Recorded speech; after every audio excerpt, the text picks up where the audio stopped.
Is there anybody in corporate America who knows the Saudis as well as you do? Oh, I'm sure there's plenty of people, but I started as a young pup under their tutelage, and it was quite amazing to see today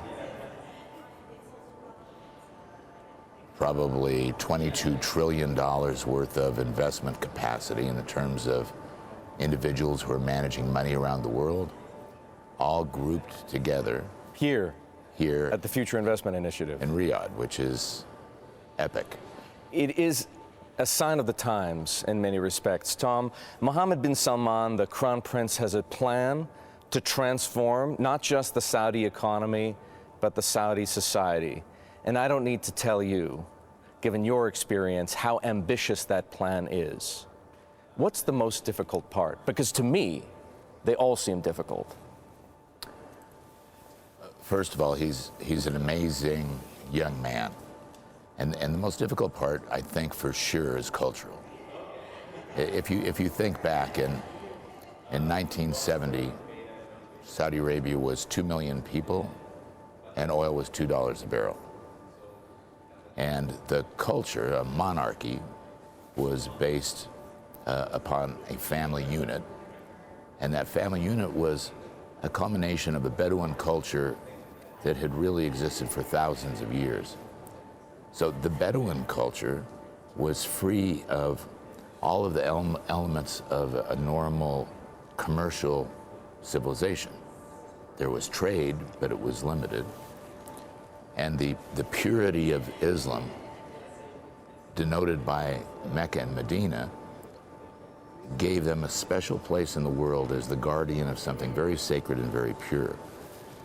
So in this necessity of diversifying from an oil-based economy, which you've talked about all day, the idea of now taking 30 million people, a population which consists half of youngsters and young people, and saying we're going to diversify so that 30 years from now, the necessity of relying on an oil curse at the hands of sometimes the West and sometimes the East will be freed, and we'll have a diversified economy and a future for the youngsters. But the biggest challenge that this young man has, he's so smart, he's so bright, he's so focused, is conveying that vision to his own people in a subtle cadence that they can adjust to.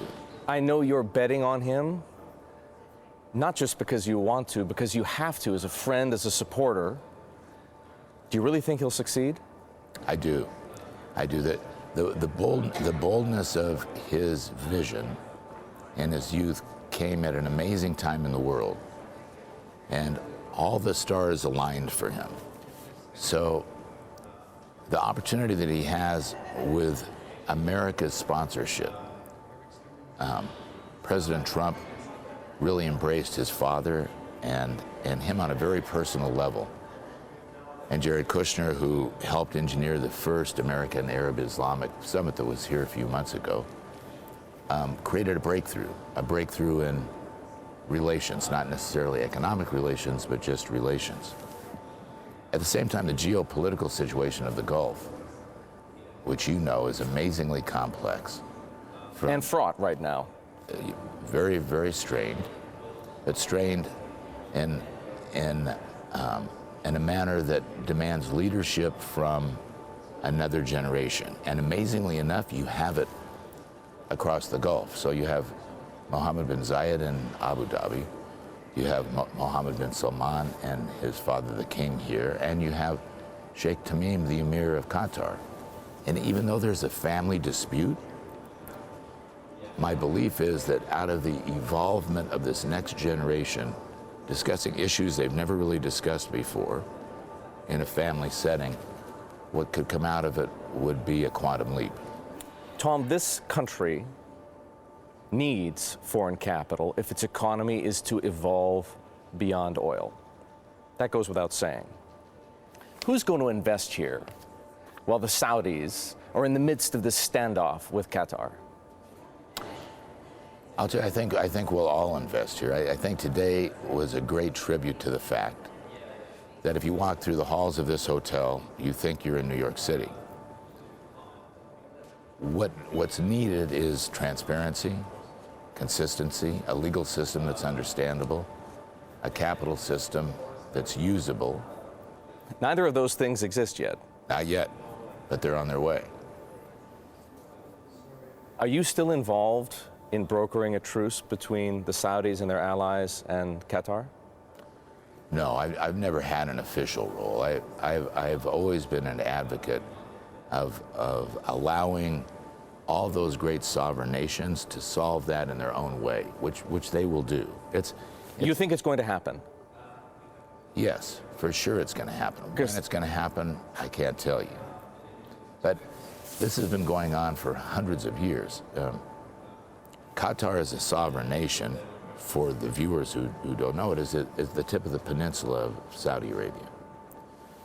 So the necessity of the Gulf as a unit, taking care of all of its own issues as a unit, is imperative, especially as it confronts Iran and Turkey across the way. I need to ask you about something, if you will, that's been in the news recently. Last week, you rode to the rescue of the Weinstein Company, the production house that I don't need to tell, maybe I need to tell a few people here, but back home, they all know that it's been rocked by accusations of sexual assault by its co-founder and driving force, Harvey Weinstein.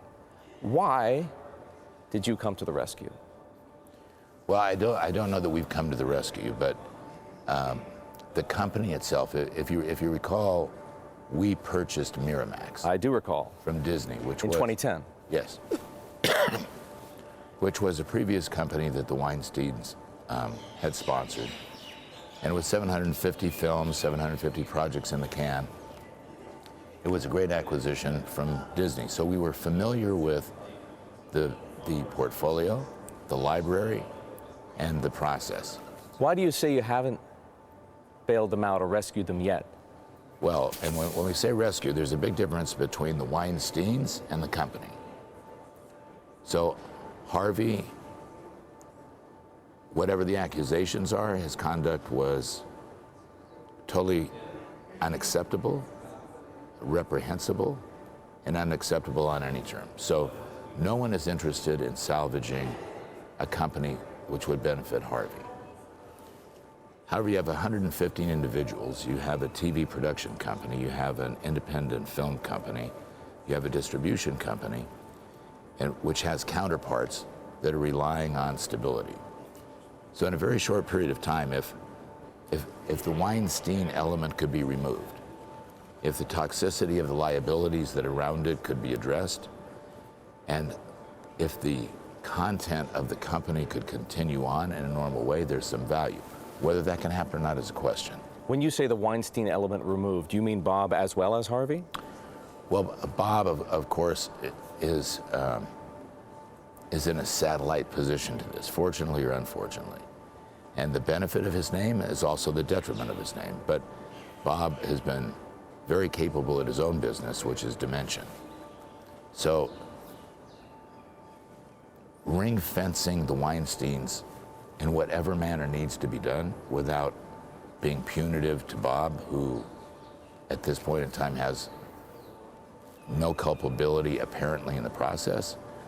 Nevertheless, the counterparts are going to want the Weinsteins gone, and how that gets done is an issue and a question. Can you tell at this point whether you're going to buy it or not? No. When will you know? Soon. Soon. Any idea what it will cost? You know, we're under a non-disclosure agreement, and of course you have hundreds of creative people whose lives are in the offing here. I wouldn't venture to say. Let's try to put scale it, if you will. Miramax was a $660 million deal. Yes. A very big film library with some famous titles. Is this as valuable an asset as that was? Well, it's hard to say because you have to take liabilities. So you have stated liabilities on the balance sheet that go against mostly the previous library. Then you have attendant liabilities that arise from the acts of Harvey now. Which of those liabilities are attributable to the company on an ongoing basis and which aren't is a Rubik's Cube. Very difficult. Very, very difficult.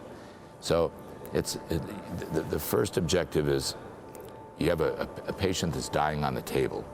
You need to revive them and get them to breathe first. If you can do that, then maybe you can see, can they walk? And if they can walk, perhaps you can get them in a race. It's a real issue. Tom, a recent story in the Washington Post implied, if not stated, that you're losing faith in President Trump on some issues. Are you? Not at all. Not at all. It was actually quite the opposite. What I was trying to convey in an article, which I did not seek, by the way, a very good reporter, but I did not seek it, is that the constituencies that criticize the president understandably have valid issues at times, because some of the issues appear to be unnecessary footfalls. Some of the things you've pointed to, for example, are immigration, particularly as it concerns Muslim countries like this one? Yes. Or others in the Gulf? Exactly. And some of the rhetoric the president has used. Exactly. And if we use the Muslim ban as a great example, look where we are today. Look where you are today. Look where every major financier in the world is today. After the president took a position which was very harsh in the rhetoric, but in his acts, he's opened an unbelievable canal of tolerance that hadn't been seen before. And that really was my issue. I see. It's been almost a year, as we both know, since the election. It's been almost a year with no major legislative accomplishment. To be fair, 10 months since he took office. Why has the president so far failed to unite enough members in Congress to get a bill passed? And what does he need to change to make that happen? Look, it's not just the president, it's 535 other people, right? That all have various constituencies. And the process of government is torturous. And by the way, I'm not so certain at the end of the day that the democratic process in government that we have works so well for the population that we have. But I think this president is a normal human being. Nobody works harder, nobody's as instinctively smart. Nobody has better political instincts for where he is, but he hasn't been through this legislative grinder before. So he's coalescing his alignment and power. I think if you look at the stock market as being a proxy for how we all feel about life, it's pretty phenomenal. Now, healthcare, education, foreign policy everywhere. And the united front of what's there is always very difficult. So I think it's too early to judge him. I think if you look at the midterm elections and say, okay, what's going to happen with Republicans? Are you going to get tax reform done? I'm sure you're going to get tax reform done. Steve Mnuchin is here today. Gary Cohn is working hard on tax reform. And the Republicans know they better get something done, or it's not just going to be the president's fanny that's in trouble. It's going to be their fanny. So I think it's boys playing badly in the sandbox. Boys playing badly in the sandbox. Perhaps it's a vivid image at the very least. Tom, I want to thank you very much for spending time with me here in Riyadh.